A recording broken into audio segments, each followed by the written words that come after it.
They're going to wind up with 32 wins in a row. Down to Wayne Radford. 1 second. The basket is good. And Indiana is the national champion. Going away. The 1975-76 Indiana Hoosiers remained the latest team to go undefeated and one of the seven teams to do this incredible feat. But what happened to the players of that 1975-76 roster after the 76 season?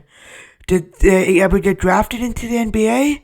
And if so, how did their careers pan out? But before we dive into this, be sure to like and subscribe this video, and let's get into it. A total of 6 players made it to the NBA. Starting off with the best player in this team, Stat May. Stat May put up some pretty decent stats. Well, pretty good stats actually, which made him the second overall pick in the 1976 draft. In his rookie season, he shoot around 45% from the field, get 14.6 points, 6 rebounds, and 2 assists. Then he put up similar stats in the 77-78 season. By his third year, he dropped down to 43.4% from the field, 4 points, 1.7 rebounds, and 1.1 assists. Then in 79-80, he'd go 12.4 points, 4 rebounds, 1.9 assists. And then in 80-81, he'd go 48.8%, 7 points, 2.5 rebounds, and 1 assist. By that time, he'd be sent to the Bucks and then play for the Pistons before going on to Europe. It's safe to say that he did not pan out as a number 2 overall pick. Next, we got Kent Benson, who put up pretty good stats in his 76 and 77 seasons. He would be the number 1 overall pick in the 1977 draft, going to the Milwaukee Bucks.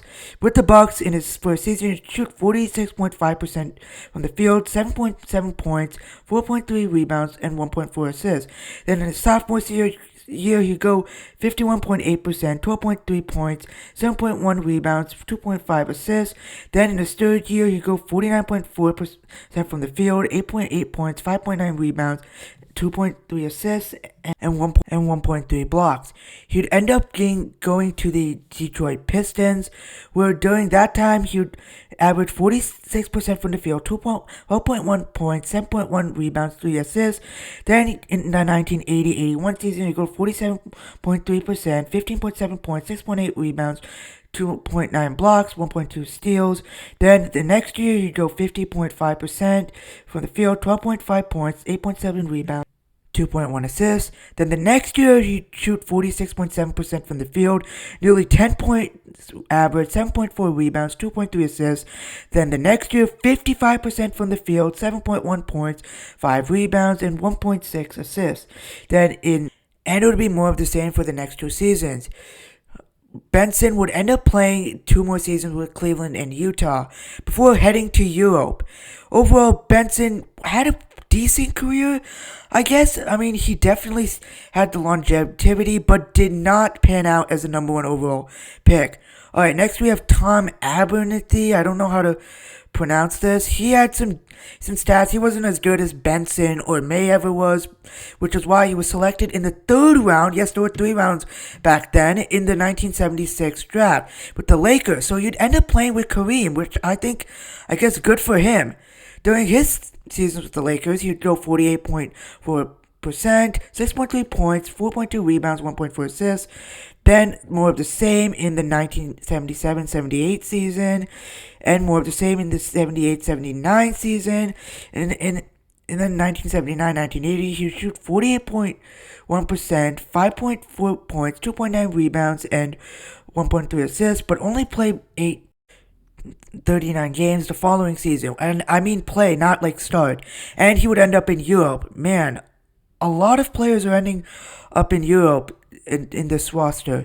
Anyway, he was a 3rd round pick, so it's not surprising to see these results. If anything, these are pretty decent for a 3rd round pick. No offense to 3rd round picks or the late round picks. Keep grinding.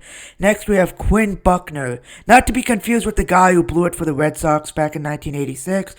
This guy was a first-round pick, picked 7th overall. He would play for the Milwaukee Bucks. Yes, this guy would play for the Milwaukee Bucks. So it'd be paired up with Kent Benson. But did the chemistry between these two work? Well, let's see what the results say.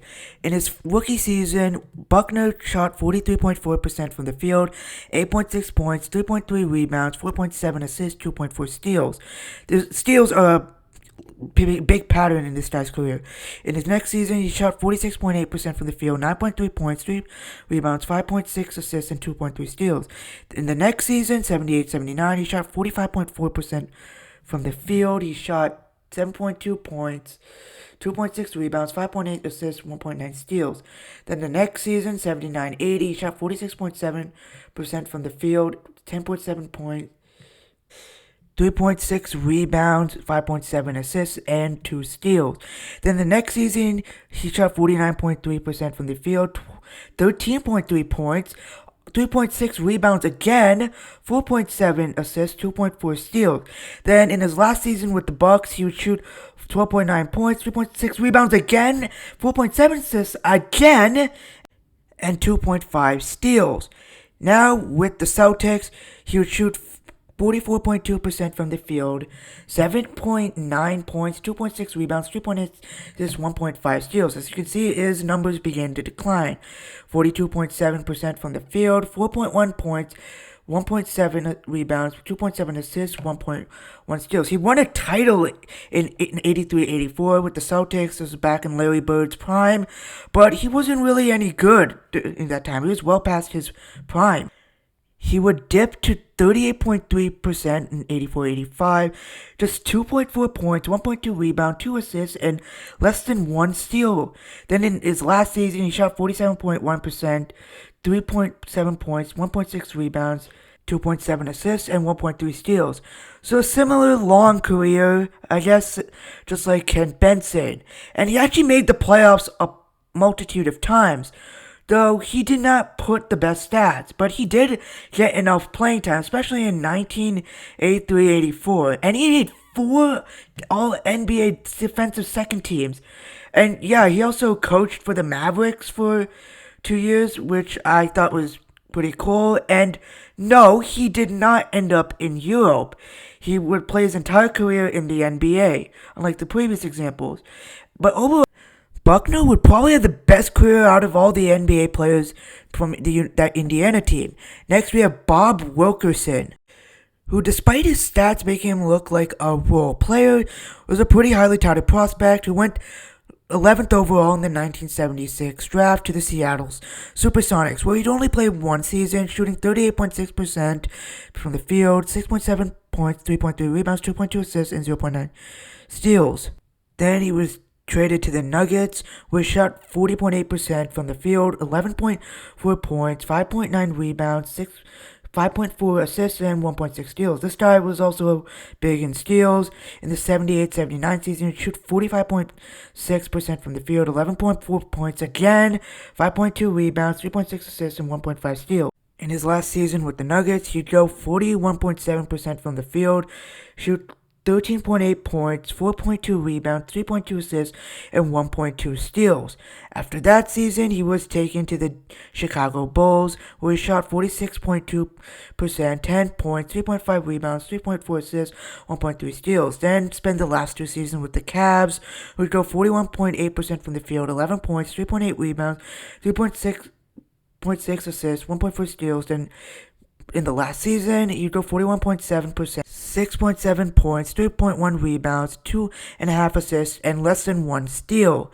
And that would be his final season, as in the 90s, he would end up coaching in the 80s, as an assistant in Colorado, then Maryland Eastern Shore as assistant and intern. The last player on this squad to make it to the NBA is Wayne Radford. As you can see by his stats, was more of a backup / role player, and therefore he was selected in the second round. He only played 1 season where he shot 47% from the field, 3.9 points, 1.3 rebounds, and 0.2 assists. And that should wrap up. You can see 6 players. And while some of them had decent careers and even played over 10 seasons, they didn't have any eye-popping stats. They weren't like the 2014-2015 Kentucky team, like 9 NBA players, which included stars like Karl Anthony Towns and Devin Booker. And the funny thing is, these players, they were actually highly touted prospects, and some of them ended up in Europe, some did not. But this 1975-76 Indiana squad accomplished one of the rarest things in college basketball history, an undefeated national championship. Only 7 teams in the history of the March Madness tournament have won it with a perfect record, and only 2 have done with 32 games, or at least 30 games, tying them with the North Carolina Tar Heels. But the North Carolina Tar Heels, according to what I could find, they seemed weaker, and no offense to them, they had a great roster, but putting their stats side by side, strength of schedule, how many points they gave up, and how many they scored, it seemed that IU was clearly better. But then again, it was also a different time period. I mean, if the 1975-76 Indiana Hoosiers played in today's college basketball, I'm not sure they would come out unscathed. They would be good, but maybe not scathed, as the playing style in today's basketball is way different than back then. But overall, if you liked the video, be sure to drop a like and subscribe if you want to see more content like this. My name is Epic Birdie, and thank you so much for watching if you made it to the end of this video.